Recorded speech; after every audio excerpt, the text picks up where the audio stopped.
নিজৰ সংসাৰখন সুন্দৰকৈ চলাই নিয়াৰ লগতে সৰহসংখ্যক মহিলাৰে সপোন থাকে নিজক লৈ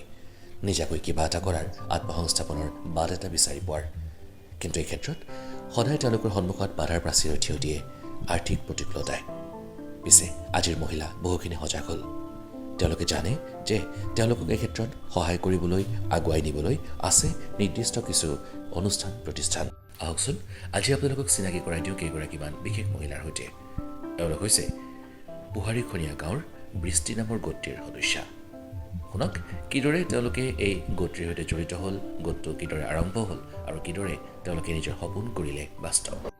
সেই 10 চনতে বন্ধনৰ গম পালো নহয় যে এনেকুৱা এটা অনুষ্ঠান আহিছে টকা পইচা দিয়ে তাৰপৰা মই লোৱাৰ ইচ্ছা কৰিলো তাৰপৰা মানুহ লাগিব নহয় এতিয়া গলো মই সুধাসুধি কৰিলো তেতিয়া গুৱাহাটী দাস বুলি ছাৰ এজন আছিলে তেখেতক লগ ধৰি সুধিলো মই তেখেতে ক'লে কি আপুনি মানুহ গোটাওক তাৰপৰা মই মানুহ গোটাই এই প্ৰথম মানুহ আছিলে বাৰু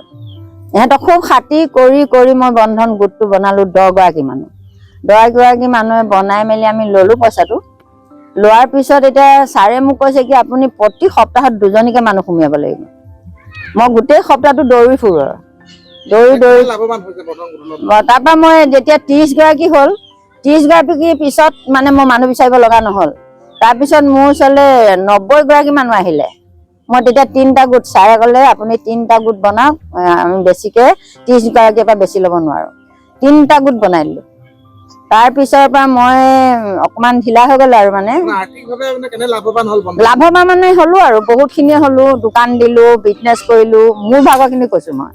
দোকান দিলো বিজনেছ কৰিলো মই গুৱাহাটীতো নলবাৰী ধেমাজি কাপোৰ কানি আনিলো গুৱাহাটীত বেচিলো ডিব্ৰুগড়ত বেচিলো এনেকে কৰি মোৰ লাভৱান বহুতখিনিয়ে হ'লো আৰু জড়িত হ'ল আৰু আপোনাৰ আগৰ জীৱনটো আৰু বন্ধন লগত জড়িত অলপ সলনি হ'ল অলপ অভাৱ মোৰ মানে অলপ দূৰ হ'ল আৰু তাত আগতে মই সেইবোৰ কৰিছিলো যদি অলপ অভাৱত আছিলো আমি এতিয়া 10 বছৰৰ পৰা 10 চনৰ হেপা আৰম্ভ কৰিছিলো মানে কিমান বছৰ হ'ল তেতিয়া 12 বছৰ হৈ গ'ল চাগে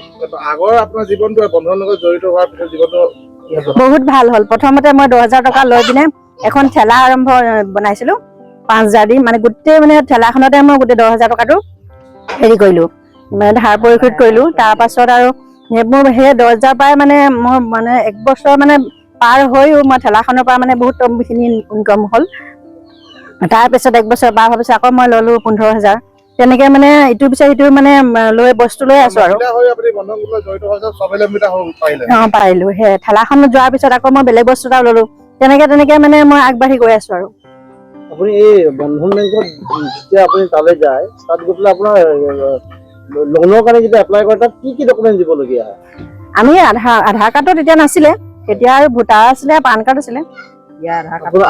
আনাদা বেংকৰ লগত আপোনাৰ বন্ধন বেংকৰ তুলনাত তাৰমানে কি লোনটো যে পায় সহজে পায় নে অসুবিধা হয় একদম সহজে পাওঁ আমি এইটো বেংকত বন্ধন বেংকত লোনৰ কাৰণেতো আমি বন্ধনটো দুখনেই দিওঁ দুখন কাগজত আপোনালোকে পইচা পাওঁ এয়া আছিল ডিব্ৰুগড়ৰ বন্ধন বেংকৰ শাখাৰ পৰা সহযোগিতা লৈ স্বাৱলম্বী হ'বলৈ সক্ষম হোৱা কিছুসংখ্যক মহিলাৰ কাহিনী